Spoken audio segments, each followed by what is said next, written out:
नमस्कार ट्रेनीज, मैं अनुराग सक्सेना आप सभी लोगों का हार्दिक स्वागत एवं अभिनंदन करता हूं इंस्ट्रक्टर कम्युनिटी खास पेशकश भारत स्किल्स में। तो ट्रेनीज, जैसा कि आप सभी को पता है कि हम भारत स्किल्स का पीडीएफ निकाल के उन सारे जो भी वर्कशॉप कैलकुलेशन साइंस के टॉपिक्स हैं उनको सॉल्व करने का प्रयत्न कर रहे हैं। तो इसी कड़ी में आज हमने आईटीआई फर्स्ट ईयर का टॉपिक बेसिक इलेक्ट्रिसिटी लिया हुआ है। क्योंकि इस चैप्टर में क्वेश्चंस कुछ अधिक हैं, इसलिए इस चैप्टर को 2 वीडियोस में कवर करा जाएगा। ये उसी वीडियो का पार्ट 1 है। आप सभी से ये रिक्वेस्ट है कि इस वीडियो को ज्यादा से ज्यादा अपने दोस्तों के साथ शेयर करें और इस वीडियो को लाइक एवं हमारे चैनल को सब्सक्राइब भी कीजिए। तो आइए बिना किसी देरी के शुरू करते हैं क्वेश्चन नंबर 158 से, जो बेसिक इलेक्ट्रिसिटी का पहला क्वेश्चन है। अच्छा, इसको सॉल्व करने से पहले मैं आपको थोड़ा कुछ बेसिक चीजें बता दूं। सबसे पहले आप ये जान लीजिए कि हम करंट किसको बोलते हैं। What is electric current? Electric current की मैं बात करूं, electric current is nothing but just a flow of electrons. Flow of electrons को ही हम करंट बोलते हैं। जो आपके घर में बिजली आ रही है, जा रही है, वो सब इलेक्ट्रॉन्स की बात हो रही है। ठीक है, इलेक्ट्रॉन्स के जो प्रभाव होता है, जो इलेक्ट्रॉन्स का बहाव होता है, उसी को हम क्या बोलते हैं? बिजली बोल देते हैं। मान लीजिए यहाँ पे कोई टर्मिनल है पॉजिटिव, ठीक है, यहाँ पे कोई टर्मिनल है नेगेटिव, तो इलेक्ट्रॉन्स नेगेटिव से पॉजिटिव की तरफ को जाते हैं। इस तरह से में नेगेटिव चार्ज होता है, तो ये इस तरह से ट्रेवल करता है। तो जो भी इलेक्ट्रॉन्स की दिशा होती है, उसके अपोजिट जो होती है वो करंट की दिशा होती है। तो करंट की दिशा इसलिए पॉजिटिव से नेगेटिव होती है। ठीक है, तो जो भी बिजली का पूरा खेल है वो सब इलेक्ट्रॉन्स, प्रोटॉन्स, बहुत माइक्रो लेवल, एटॉमिक लेवल पे चलता है। वही इतने जितने बड़े बड़े प्रभाव होता है, पंखे चलाना, बड़ी बड़ी मशीन्स चलाना, वो सब इसी प्रभाव की वजह से होता है। तो उसके बारे में आगे थोड़ा और डिस्कस करेंगे क्वेश्चंस के साथ। तो पहला क्वेश्चन है आपका, विच machine converts mechanical energy into electrical energy. अब देखिए, बहुत इस तरह से कुछ भी पूछ लेंगे आपसे हो कि कौन सी मशीन यांत्रिक ऊर्जा को विद्युत ऊर्जा में परिवर्तित करती है। तो देखते हैं कौन सी। बैटरी नहीं करती। बैटरी क्या करती है? बैटरी में होती है chemical energy. Battery electrical energy को केमिकल एनर्जी में स्टोर करके रखती है। ठीक है, बैटरी में हमेशा याद रखिएगा, केमिकल एनर्जी में स्टोर करके रखती है। जनरेटर इसका सही आंसर है। जनरेटर क्या करता है? जो मैकेनिकल एनर्जी होती है उसको इलेक्ट्रिकल एनर्जी में कन्वर्ट करता है। ठीक है, हीटर भी नहीं करता। हीटर इलेक्ट्रिकल को किस में कन्वर्ट करता है? हीट एनर्जी में कन्वर्ट करता है। आयरन बॉक्स से कुछ इसमें तात्पर्य नहीं बनता है। अलग क्वेश्चन है, which is the unit of current. धारा की हमसे यूनिट पूछी गई है, करंट की इकाई क्या है? तो करंट को हम नापते हैं एम्पेयर में। ये एम्पेयर किसकी यूनिट होती है? इलेक्ट्रिक करंट की यूनिट होती है, याद रखिएगा। वोल्ट आपकी यूनिट होती है वोल्टेज की, जिसे हम पोटेंशियल डिफरेंस भी बोलते हैं। वोल्टेज, वोल्टेज क्या होता है? अच्छा, कभी आपने सोचा वोल्टेज क्या होता है? जैसे आपके घर में 2 टर्मिनल होते हैं ना, एक होता है पॉजिटिव, एक होता है नेगेटिव। तो इन दोनों के बीच में जो चार्ज का डिफरेंस है उसको बोलते हैं वोल्टेज। जैसे कॉमन जो इंडियन हाउस में सप्लाई होती है 220 वोल्टेज, तो उसका मतलब है ये पॉजिटिव और नेगेटिव टर्मिनल में 220 जो चार्ज है उसका डिफरेंस है। ठीक है, पॉजिटिव और नेगेटिव में 220 वोल्ट का डिफरेंस है। ये होता है पोटेंशियल डिफरेंस, जिसे आम भाषा में हम वोल्टेज कहते हैं। ओम यूनिट होती है आपकी रेजिस्टेंस की, जिसे हिंदी में हम प्रतिरोध बोल देते हैं। रेजिस्टेंस यूनिट होती है ओम की, इसका सिंबल ये होता है। वॉट यूनिट होती है पावर की। अगले क्वेश्चन में देखिए वही पूछ लिया गया है, what is the unit of resistance. तो अभी हमने पढ़ा था प्रतिरोध की इकाई क्या होती है? ओम होती है, जिसका सिंबल हम इससे बनाते हैं। फिर पूछता है, what is the flow of electrons in any conductor. Flow of electrons को हम क्या बोलते हैं? करंट। ये करंट की डेफिनेशन है। किसी कंडक्टर में इलेक्ट्रॉन का प्रवाह क्या कहलाता है? करंट कहलाता है। Which property of a substance is opposing the flow of electric current. अब देखिए, सामान्य सी बात है, अगर कोई भी चीज बहेगी, मान लीजिए आप कॉमनली पाइप से काम ले रहे हैं, अगर पानी वाला कार्य भी कर रहे हैं, आपके पाइप से पानी जा रहा है, तो पानी को कुछ तो रुकाव होगा पाइप में, कुछ प्रतिरोध उसको झेलना पड़ेगा। उसी तरह से जब जो हमारा इलेक्ट्रिक करंट है हमारे मेटल से प्रवाह करता है, हमारे बिजली के तारों से प्रवाह करता है, तो उसको कुछ प्रतिरोध झेलना पड़ता है, उसका अपोजिशन होता है। उसी अपोजिशन को क्या बोलते हैं? रेजिस्टेंस बोलते हैं। तो उसका आंसर हो गया रेजिस्टेंस। ठीक है, resistance is the opposition to the current flow. जो भी करंट आपका फ्लो हो रहा है उसकी अपोजिट, उसको अपोज करेगा, उसको बहने से रोकेगा, करंट को, इलेक्ट्रॉन्स को फ्लो होने से रोकेगा, वो होता है रेजिस्टेंस। अगला क्वेश्चन है which is very good conductor. ये देखिए इन कई ऑप्शंस दिए हैं, तो सबसे अच्छा कंडक्टर पूछा गया है। तो जो ऑप्शंस हैं उनके हिसाब से सबसे अच्छा कंडक्टर है कॉपर। कॉपर की वायरिंग भी आप लोगों के घरों में होती है, कास्ट आयरन की नहीं होती, रॉट आयरन की नहीं होती, स्टील की नहीं होती, क्योंकि कॉपर एक अच्छा कंडक्टर माना जाता है। और कॉपर से भी अगर आपको और अच्छा कंडक्टर चाहिए तो फिर होता है सिल्वर। सिल्वर सबसे सबसे बढ़िया कंडक्टर माना जाता है, मगर सिल्वर का उपयोग इसलिए नहीं होता क्योंकि सिल्वर आपको पता है कॉस्टली होता है। तो अगर आप सिल्वर की तारें बनाएंगे तो सोच लीजिए फिर कितनी महंगी होंगी वो, इसलिए कॉपर इसका आंसर है। देखिए अगले क्वेश्चन हमसे पूछा है विच इज मिनरल इंसुलेटर। ठीक है, इनमें से कौन सा खनिज इंसुलेटर। अब देखिए खनिज इंसुलेटर वे इंसुलेटर होते हैं जहां भी आपको मिनरल दिखेगा तो आप समझ जाइएगा कि ये कोई नेचुरली अकरिंग सब्सटेंस है। जो भी सब्सटेंस, जो भी कोई भी पदार्थ जिसको हम पृथ्वी से नेचुरली ले लेते हैं उसको हम बोलते हैं मिनरल। तो इसमें है मिनरल इंसुलेटर है माइका, क्योंकि ग्लास को हम बनाते हैं, क्वार्ट्ज के साथ भी ऐसी है, पोर्सलिन के साथ भी वैसी है, मगर जो माइका है इन सब में से केवल यही नेचुरली अकरिंग सब्सटेंस होता है। अगले क्वेश्चन में पूछा गया है what is the total resistance if 3 resistances of 3 ohms, 9 ohms and 5 ohms are connected in series. देखिए बहुत इजी क्वेश्चन है। अब देखिए जब भी आप सीरीज पैरेलल आपको समझना है तो सबसे पहले फिगर में जाइए। सीरीज का मतलब ये होता है, इस तरह से हम रेजिस्टेंस को दिखाते हैं, resistance number 1, resistance number 2 and resistance number 3।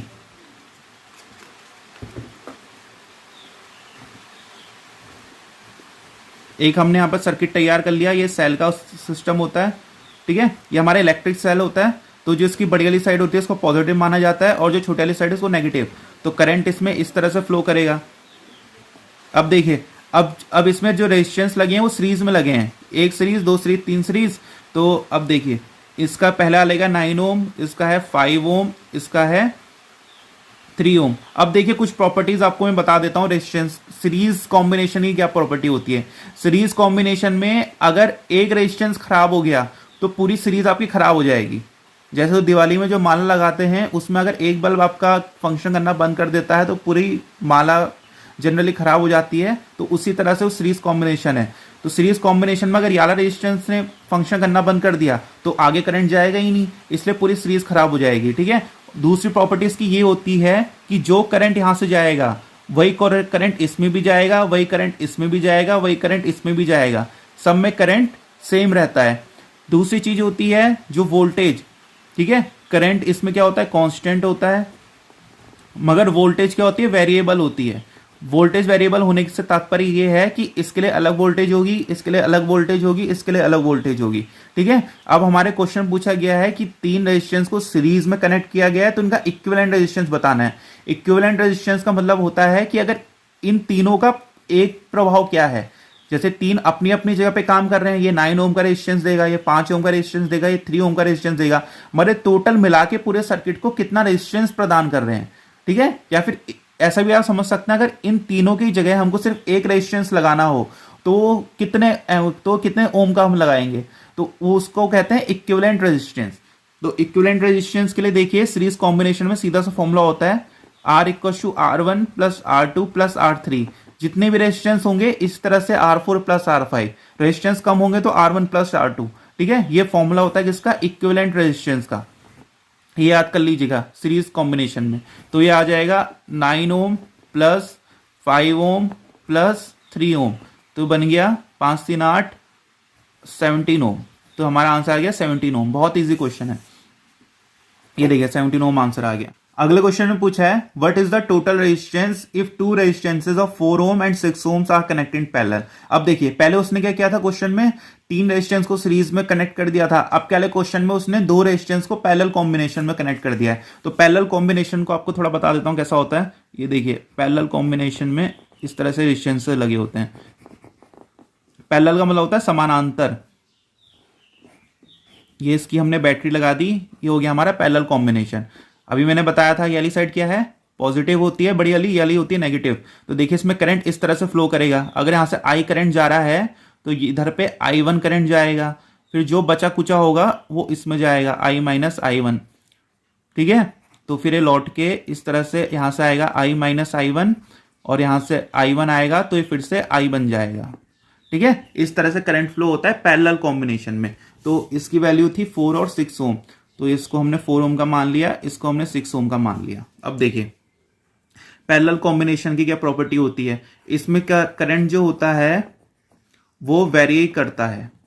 Variable से तात्पर्य ये है कि जो इस वाले रजिस्टर को करंट अलग मिलेगा, इस वाले को करंट अलग मिलेगा। आप देख ही रहे हैं इसको, क्योंकि करंट तो एक ही है, करंट अब यहां से जाना है, अब दो उसको रूट मिलेंगे तो करंट जनरली जो पानी का फ्लो होता है ना उसी की तरह करंट भी प्रॉपर्टी शो करता है। तो दो रास्ते हैं तो आधा करंट, थोड़ा करंट इसमें जाएगा जितना इसका रेजिस्टेंस पे डिपेंड करेगा, और उतना ही करंट इधर जाएगा वो भी इसका रेजिस्टेंस पे डिपेंड करेगा, ठीक है। मगर जो वोल्टेज होती है, वोल्टेज इसमें कांस्टेंट मिलती है दोनों को। जो वोल्टेज इसको प्राप्त होगी वही वोल्टेज इसको प्राप्त होगी। ये देखिए ये वोल्टेज का काम ये सेल करेगा, तो यहां पे जो वोल्टेज होगी वही वोल्टेज यहां पे भी होगी, जो वोल्टेज यहां पे होगी वही वोल्टेज यहां पर भी होगी, ठीक है। तो वोल्टेज इसमें कांस्टेंट होती है। अब इसका भी सिंपल सा फॉर्मूला होता है, अगर आपने पैरेलल में दो रेजिस्टेंसेस को लगाया है तो आपका इक्विवेलेंट रेजिस्टेंस होगा 1/R equals to 1/R1 plus 1/R2। जितने भी रेजिस्टेंस मिलेंगे 1/R3 प्लस 1/R4 करते जाइएगा, कम मिलेंगे तो कम कर दीजिएगा। तो ये होता है आपका इक्विवेलेंट रेजिस्टेंस का फॉर्मूला पैरेलल कॉम्बिनेशन के लिए। तो 1/R क्या बनेगा, 1/R1 1/6 प्लस 1/4। तो इसका एलसीएम लेंगे कितना आएगा, 4 6 जा 24, डायरेक्ट कर लेते हैं, 4 प्लस 6 10/24 1/R। ये एक बात का ध्यान रखिएगा, ये 1/R आया है हमारा, R नहीं आया है। R के लिए क्या करेंगे, इसको अपोजिट कर देंगे तो R आ जाएगा 24/10, तो बन गया 2.4 ओम, ठीक है। पैरेलल कॉम्बिनेशन में हमेशा रेजिस्टेंस से कम ही वैल्यू आती है, तो ये हमारा 2.4 ओम इसका आंसर आ गया। ऑप्शंस इसमें दिए नहीं है तो हम 2.4 ओम लिख लेते हैं अपनी तरफ से, तो ये हमारा आंसर होगा, ठीक है।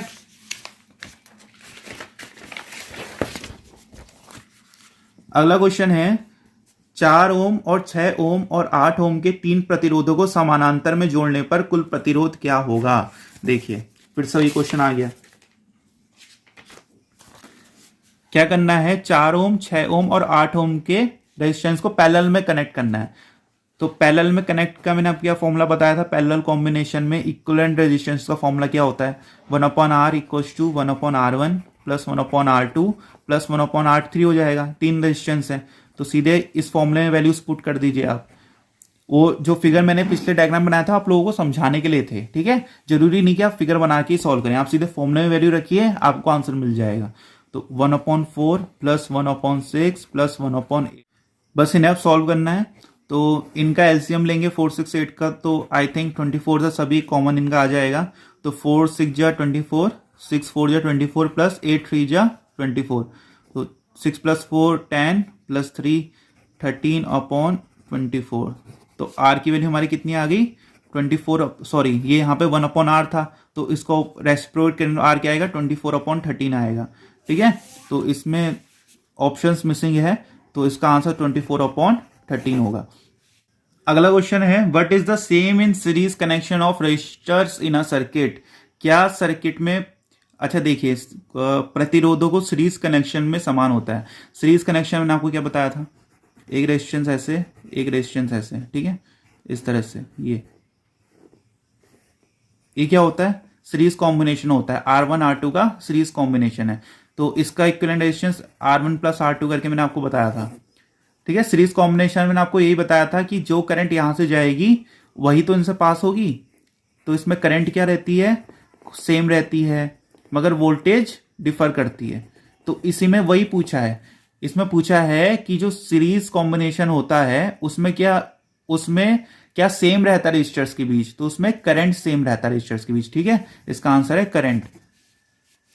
अगले क्वेश्चन में पूछा है, हिंदी में नहीं है इंग्लिश में दिया है, which law states that at constant temperature the current passing through a close circuit is directly proportional to the potential difference and inversely proportional to the resistance. इसका आंसर है ओम्स लॉ, ठीक है। इनसे सब confuse करने के लिए दिए गए हैं, इसका आंसर है ओम्स लॉ। मैं बताता हूं आपको ओम्स लॉ क्या होता है।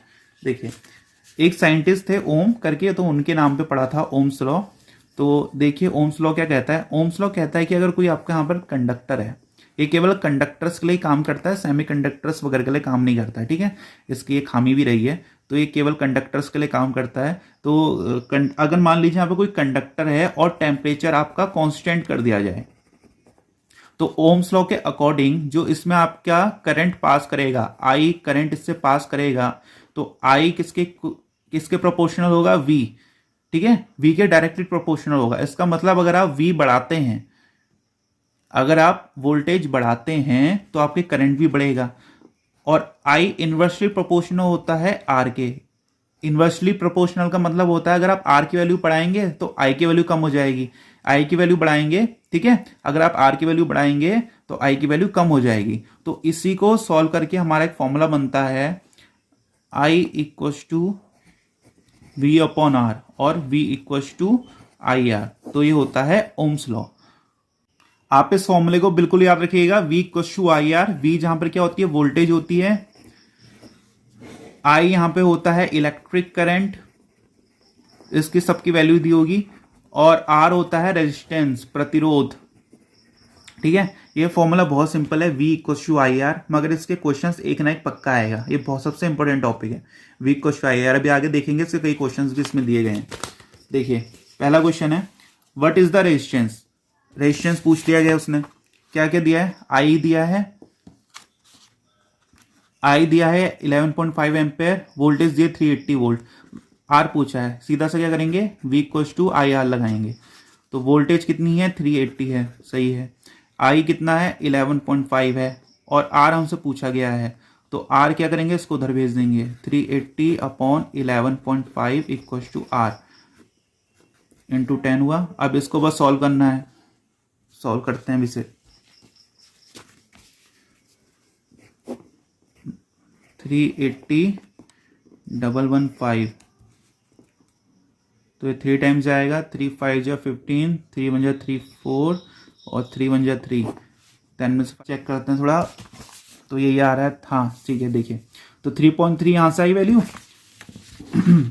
3.3 यहाँ से आई, और इंटू 10 पहले से था, इक्वल्स टू R, तो R की वैल्यू कितनी आ जाएगी, 33 ओम। तो हमारा इसका आंसर हो गया। अगला क्वेश्चन है, what is the current. R दिया है, V दिया है, करंट पूछा गया है। देखिए सिंपल सा फॉर्मूला है, V इक्वल्स टू IR, कुछ सोचने की जरूरत नहीं है, सीधे लगा दीजिए। करंट पूछा गया है तो करंट का फॉर्मूला यहाँ से क्या बन जाएगा, V upon R equals to I। तो V की वैल्यू कितनी है, 220 वोल्ट्स है, और ये दिया है 50, तो इससे कैंसिल, इक्वल्स टू I। तो ये कितना बनेगा, 5 4 जा 20.4, डिवाइड करेंगे तो 4.4 एम्पेयर इसका आंसर आएगा। सिंपल सी कैलकुलेशन है, सिंपल सा फॉर्मूला है, तो इसका आंसर आ गया 4.4 एम्पेयर। देखिए अगले क्वेश्चन में क्या पूछा है, what is the voltage. R और I दिया है, कुछ नहीं करना है, V इक्वल्स टू IR लगाइए सिंपली। अब की बार I और R दिया है, V निकालना है। इसी तरह से कोई दो वैल्यू दी होगी और तीसरी चीज की वैल्यू पूछी होगी। तो देखिए I कितना है, 0.44 इंटू 250। अब इसमें इसको सॉल्व करके देखते हैं, तो 44 इंटू 25, 25 4 जा 22 इंटू 2 4 जा 8, 2 4 जा 8, 0 8 प्लस 2 10, 8 प्लस 2 10 11, तो ये 1100 आ रहा है। एक जीरो इसका था 250 का, तो वो एक जीरो हमने लगा लिया और 2 जीरो हमने हटा दिए, तो 110 वोल्ट इसका आंसर आ रहा है।